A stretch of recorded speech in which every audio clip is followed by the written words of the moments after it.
और आगे अब सूपनखा जी आई हैं। सूपनखा कौन है? सूपनखा रावण के बहनी, दुष्ट हृदय दारुण जस अहिनी।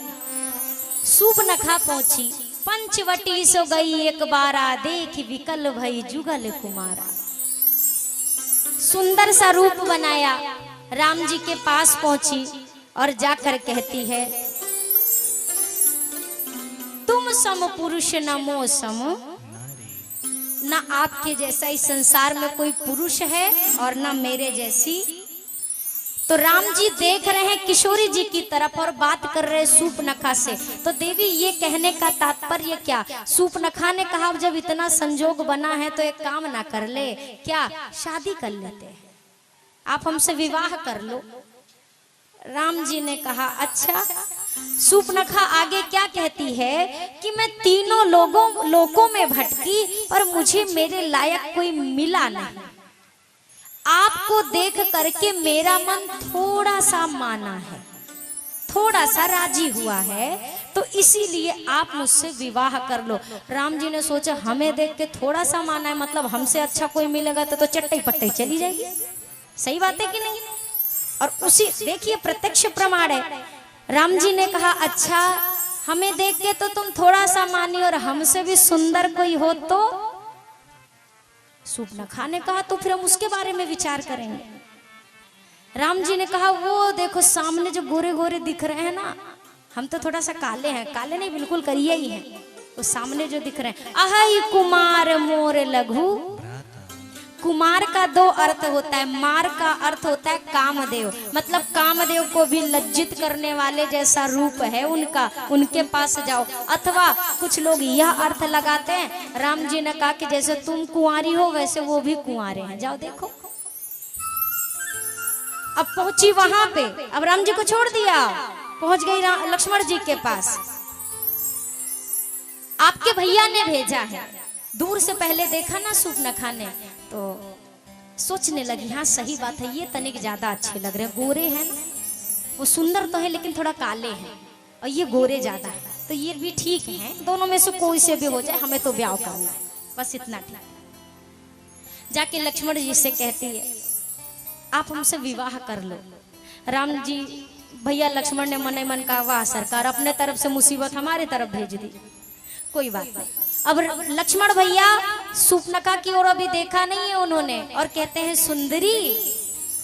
सूपनखा सोच रही जो बिना देखे हमें सुंदरी कह रहा है, वो देखने के बाद तो लट्टू हो जाएगा। लखन लाल ने कहा तुम तभी तक सुंदरी हो जब तक हम देख नहीं रहे हैं, हमारे देखने के बाद तुम सुंदरी ना रहोगी। अब भैया लक्ष्मण ने कहा एक बात बताओ, तुम्हें रानी बनना है कि दासी? उसने कहा हम काहे को दासी बने, हमें नहीं दासी वासी बनना। तो सुनो वो कौशलपति हैं, उन्हीं के पास जाओ, हम तो दास हैं, हमारे पास कछु नहीं है, हम सेवक हैं, वो मालिक हैं। अच्छा ऐसा है। तो सूपनखा फिर चली गई राम जी के पास। देखिए हमें दासी वासी नहीं बनना, वो तो पता नहीं क्या क्या दासी सेवक सेविका कर रहे, आप ही कर लो ना विवाह हमसे। राम जी ने कहा नहीं नहीं देवी, हमने एक पत्नी व्रत। राम जी इतने सुंदर हैं, आज सूपनखा भी ना बिल्कुल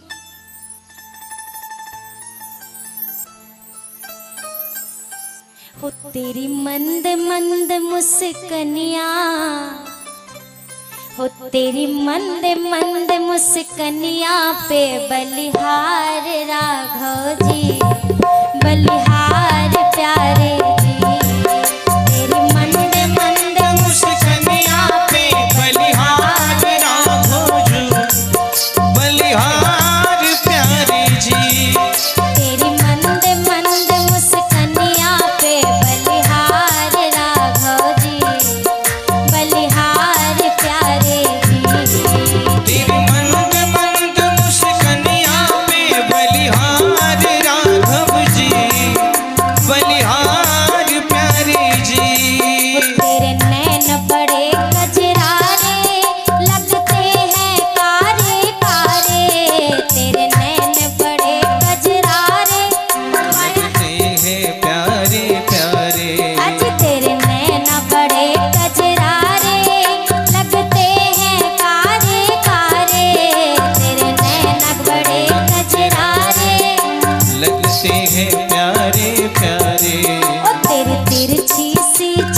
चितवनिया, तेरी तिरछी सी चितवनिया, तेरी तिरछी सी चितवनिया, वे बलिहार राघव जी, बलिहार प्यारे जी, ओ बलिहार राघव जी, बलिहार प्यारे जी।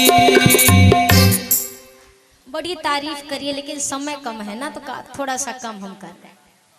सूपनखा कहती है आप ही कर लो, राम जी उधर भेजे, लक्ष्मण जी उधर भेजे, ये उधर वो इधर। अब सूपनखा से नहीं बर्दाश्त हुआ, का गेंद समझा है। एक इधर से लात मारता है, दूजा उधर से लात मारता है। अरे पछताओगे हमारी जैसी को छोड़ के। अच्छा आज के टाइम पे ऐसा बहुत आपको भी सुनने को मिलता होगा, हमसे जा रहे हो ना हमें छोड़ के, देखना कोई मिलेगा नहीं हमारे जैसा। अरे तुम्हारे जैसा ही चाहिए होता तो तुम्हें कोई छोड़ेगा क्यों? पहली बात। सूपनखा कहती है बहुत पछताएंगे, और अभी जानते नहीं हो ना कि हम कौन हैं। अब सोच लीजिए जीवन में ये लाइन जो जो लोग बोलते हैं, तुम्हें नहीं पता हम कौन हैं, वो कौन है? सोचिए कौन है। सूपनखा भी यही कह रही है, तो ये कौन है? सूपनखा कह रही है तुम्हें नहीं पता हम कौन है। अरे हम रावण की बहन है। अब अगली बार ये बोलने से पहले सोच लेना कि हमको कभी ये नहीं बोलना है कि तुम जानते नहीं हम। ये हम वाली बात कौन लोग बोलते हैं? उधर के डिपार्टमेंट वाले, इधर के डिपार्टमेंट वाले। ये सूपनखा अपने असली रूप में आ गई। भैया लक्ष्मण से राम जी ने कहा अब थोड़ा काम धाम करिए लक्ष्मण भैया, अब लकड़ी वकड़ी काटना छोड़ो, कछुआ और काटना है। क्या करूं सरकार? इशारा किया। पहले तो ये लक्ष्मण अति लांघवते नाक कान बिनु कीन, और ताके कर रावण कहा मन हो चुनौती दीन। काटा और काटे भर नहीं, काट के हथवा पे धर दिया और हाथ पे धर के भेज दिया। ताके कर रावण कहा मनो चुनौती दिन। और अभी पहले गई कहा खरदूषण के पास। खरदूषण ने वरदान मांगा था कि हम दोनों मरे तो एक दूसरे को मारे तभी मरे, नहीं तो मरे नहीं। अब खर को दूषण में राम जी दिख रहे, दूषण को खर में दिख रहे, दोनों ने एक दूसरे को ही मारा, पूरे आधी सेना समाप्त। अब पहुंची रावण के पास। रावण के पास गई तो रावण ने कहा कि ये कहां से करवा के आई, ये कहां कटी, कैसे कटी? सूपनखा ने कहा अब मेरी नाक कटी सो कटी, पर अपनी नाक बचाओ तुम। हमारी गई पर अपनी बचाओ। अरे क्या बताऊं, छल हो गया। तुम तो जानते हो भैया मैं कितनी सीधी हूं। रावण को सूपनखा जैसी भी सीधी लगती। हाँ बहन तुम तो बहुत सीधी हो। अरे मैं गई थी उससे मित्रता करने, की सुंदर स्त्री थी, सोचा सखी बना लूं, लेकिन एक तपस्वी ने छल करना चाहा, मैंने रोका तो देखो मेरे नाक कान काट दिए। स्त्री बहुत सुंदर है। अब रावण को बहुत कुछ कहा। रावण ने हरण किया मैया का मारीच की सहायता से। मारीच ने सोचा इस दुष्ट के हाथ मरने से अच्छा तो यही होगा कि हम राम जी के बाण से मर जाएं। कितना अच्छा वो पल होगा। दुनिया राम जी के पीछे भागती है, वो पल भी क्या पल होगा कि राम जी हमारे पीछे पीछे भागेंगे और हम राम जी के आगे आगे भागेंगे। कभी मैं राम जी को देखूंगा फिर भागूंगा, और यही कर रहा है मारीच। रुकता है फिर भागता है। राम जी ने कहा एक बात बताओ, या तो तुम भाग ही लो या तो तुम रुक ही जाओ। मारीच ने कहा सरकार मेरा भाग्य मुझे भागने पर मजबूर कर रहा है, पर मेरा भाव मुझे बार बार रुकने पर मजबूर करता है। भाव है कि एक बार और देख लूं मरने से पहले, और भाग्य है कि वो रावण उसकी वजह से भागना पड़ रहा है। अच्छा सोचिए, इसी मारीच को राम जी ने बिना फल का बाण मारा था और ये समुद्र के पार जाके गिरा, तो क्या मारीच को मारने के लिए रावण जी को ऐसे धनुष बाण लेके जंगल जंगल दौड़ना पड़ता? वो तो रावण को टाइम दे रहे थे कि ले लो अच्छे से टाइम, अपना काम तुम ठीक से कर लो। क्योंकि जो कुटिया में है वो असली माता नहीं है, वो तो मैया की परछाई है। राम जी ने कहा सियाजू यदि रावण आपको छू भी देगा ना तो जल के भस्म हो जाएगा। उसमें इतनी शक्ति नहीं है। तो ऐसा करिए, तुम पावक मह करहु निवासा, आप अग्नि में तब तक स्थान ग्रहण करो और अपना एक प्रतिबिंब मेरे साथ छोड़ दो। कहते ना फोटो कॉपी, ये तो वही है, असली मैया नहीं है। और रावण ने जब हरण किया, जटायु जी आए, पुत्रवधू धीरज धरो, मैं हूं, मैं रक्षा करूंगा। बहुत प्रयास किया, अंत में रावण ने अपने कृपाण से दोनों पर काट दिए जटायु जी के। जटायु जी लेकिन अभी प्राण नहीं छोड़ रहे हैं, राम राम कहकर इंतजार कर रहे कि राघव को सूचना देनी है। राम जी क्या कह रहे, लक्ष्मण तुम यहाँ आ गए हो, मेरा मन कहता है कि सीता कुटिया में नहीं होगी। और जब गए, कुटिया में मैया नहीं दिखी, प्रभु कही वह विरह लीला मानस में। और आगे जब जटायु जी के पास पहुंचे, जटायु जी से कहते हैं, तात राम जी ने अपनी जटाओं से जटायु जी के तन की धूल को साफ किया। तात अभी प्राण रखिए, मत छोड़िए।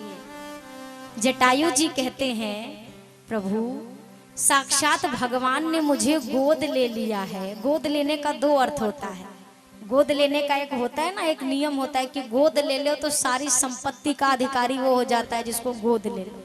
प्रभु और ऐसा क्या मुझे प्राप्त करना है, जब साक्षात भगवान ने मुझे गोद ले लिया तो उनके सारी चीज का मालिक तो मैं वैसे ही बन गया हूं, तो और क्या बचा है जो पाने के लिए ये प्राण रखूं। अब नहीं जीना। पुत्र वधू को वह दुष्ट रावण दक्षिण दिशा में लेकर गया है। राम जी ने कहा, तात एक निवेदन है, रास्ते में स्वर्ग अमरावती पड़ेगी, पिताजी मिले तो उनसे सीता के हरण की बात मत कहना।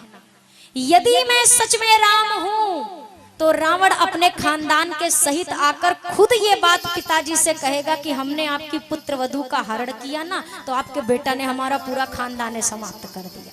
वो खुद आकर कहेगा, आप मत बताना। जटायु जी की अंत्येष्टि की है।